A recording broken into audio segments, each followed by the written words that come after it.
Nemanja Matić, fudbaler Rome, putem društvenih mreža podržao je Novaka Đokovića. Novak je naime ostao bez prvog mesta na svetskoj rang listi i sada je 7. Dobrim delom i stvarima koje nemaju mnogo veze sa tenisom i sportom, već politikom.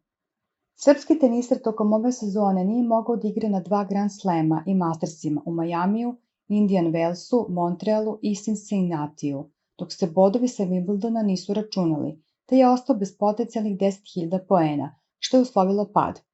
Samo u poslednje 2 nedelje on je osvojio 2 turnira i stigao do jubilarnog 90. pehara, a fudbaler Rome Nemanja Matić je na društvenim mrežama podelio zanimljivu statistiku.